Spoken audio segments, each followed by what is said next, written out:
Huu ni msafara wa Tundu Antipas Lissu, mwenyekiti wa Chama cha Demokrasia na Maendeleo, ambaye anakabiliwa na shtaka la uhaini asiondoshwa hapa katika Mahakama Kuu ya Tanzania Masjala ndogo Dar es Salaam, baada ya siku ya leo mashahidi wawili wa upande wa Jamhuri kutoa ushahidi wao na Lissu kuja na maswali ya dodoso.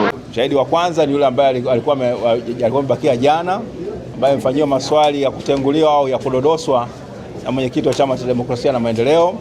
Imechukua muda kiasi kuweza mwenyekiti alikuwa anajitahidi kuonyesha kwamba kuna utofauti kati ya maelezo yake aliyotoa polisi na yale ambayo ushahidi ambao ameutoa hapo mahakamani.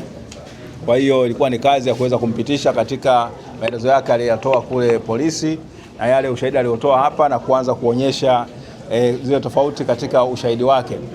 Baada ya hapo akaja askari ambaye amekuja kutoa ushahidi wake vile vile.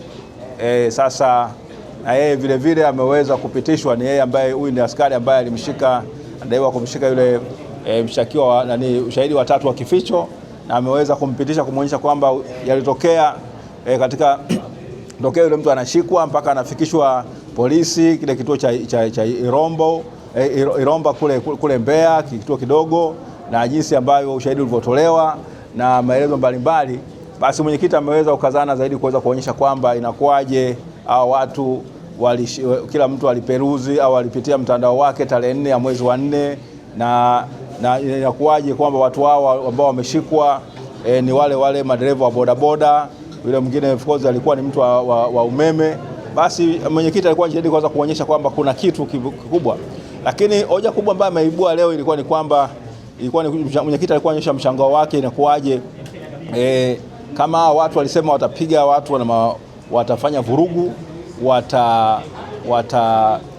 watapiga mawe, wataleta matatizo. Inakuwaje huyu mtu ambaye amesema vitu kama hivyo na maelezo yake ya kutuhumiwa ameyatoa polisi, inakuwaje huyu mtu baadaye anapata dhamana kienyeji au kirahisi tu, na baada ya hapo tena hakuna hatua yote ambayo imechukuliwa?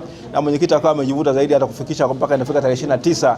Je, inakuwaje hawa huwezi kuona kwamba kama jeshi letu la polisi lilikuwa linafahamu kwamba kuna kitu kama hicho kinaendelea, kiacha tu wazi, mwisho wa siku zikatokea zile vurugu za tarehe 29 ya mwezi wa 10 mwaka 2025. Sasa ilikuwa ni kwamba ni kuanza kupata ambayo inatia inakuweza kuonyesha kwamba kuna vitu vikubwa ambavyo havieleweki, lakini swala kubwa ni kwamba sisi sio waamuzi wa kesi, bali mahakama ndio itakayoamua.